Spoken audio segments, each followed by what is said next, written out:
নমস্কার বন্ধুরা, অতসী সহজ রান্না করে আরও একটা নতুন রেসিপিতে সবাইকে স্বাগত। আজকের আমি তোমাদের সাথে শেয়ার করব পাকা কলা দিয়ে কেকের রেসিপি। পাকা কলা দিয়ে বিভিন্ন রকম রেসিপি বানানো যায়। আজকের আমি তোমাদের সাথে এই কেকের রেসিপিটা শেয়ার করছি। আশা করি আজকের ভিডিওটা তোমাদের ভালো লাগবে। প্রথমে আমি 3টে পাকা কলা নিয়েছি। খুব বেশি যখন কলা পেকে যায় তখন আর এমনিভাবে খাওয়া যায় না, তখন এইভাবে কেক বা প্যানকেক বা বড়া, মালপোয়া যে কিছু বানিয়ে খেলে ভীষণ ভালো লাগে। কলাটা একটা কাঁটা চামচ দিয়ে আমি খুব ভালো করে ম্যাশ করে নেব। তোমরা চাইলে এটা হাত দিয়েও করতে পারো, আবার মিক্সি দিয়েও করতে পারো। দেখো এইভাবে আমি কাঁটা চামচ দিয়ে খুব ভালো করে কলাগুলো ম্যাশ করে নিয়েছি। এখন আমি নিয়ে নেব চিনি। আমি এখানে 1 কাপ চিনি দিয়ে দেবো। পাকা কলা যেহেতু মিষ্টি হয় তাই চিনির পরিমাণটা তোমরা কম বেশি করে নিতে পারো। চিনিটা দিয়েও কলার সাথে খুব ভালো করে মিশিয়ে নিতে হবে। দেখো চিনিটা দিয়ে কলার সাথে আমি খুব ভালো করে মিশিয়ে নিয়েছি, একটা লিকুইড হয়ে গেছে। এখন আমি দিয়ে দেব 1/2 কাপ গলানো বাটার। বাটারটা দিয়েও খুব ভালো করে আমি মিশিয়ে নেব। বাটারটা দিয়ে খুব ভালো করে কলার সাথে মিশিয়ে নিতে হবে।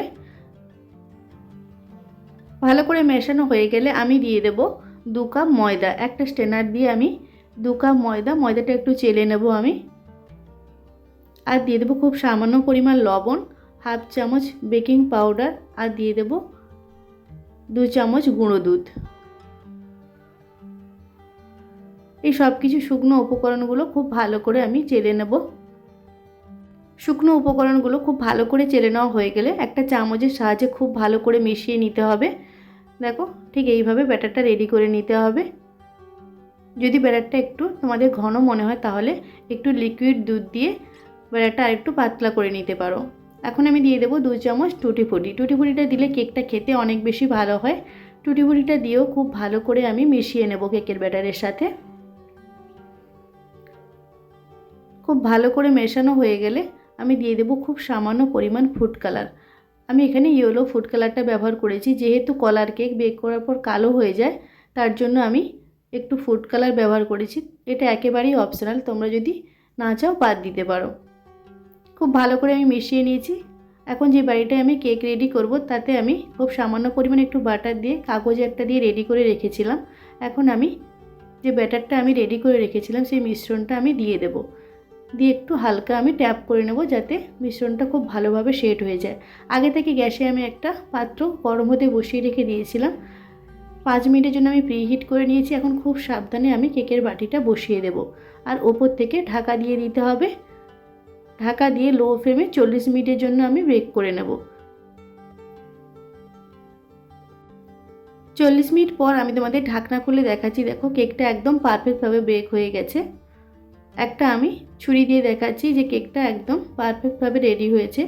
যদি ছুরির গায়ে একটু লেগে থাকে মিশ্রণ তাহলে আরও 5 মিনিট তোমরা বেক করে নেবে। দেখো কোনো মিশ্রণ লেগেনি, একদম পারফেক্টভাবে কেকটা রেডি হয়েছে। এখন কেকের বাটিটা আমি একটু ঠান্ডা করে নিয়েছি।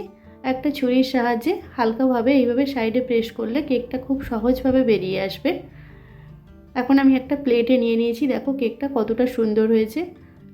দু সাইড খুব ভালোভাবে রেডি হয়েছে কেকটা। দেখেই তোমরা বুঝতে পারছো যে কেকটা কতটা সুন্দর হয়েছে।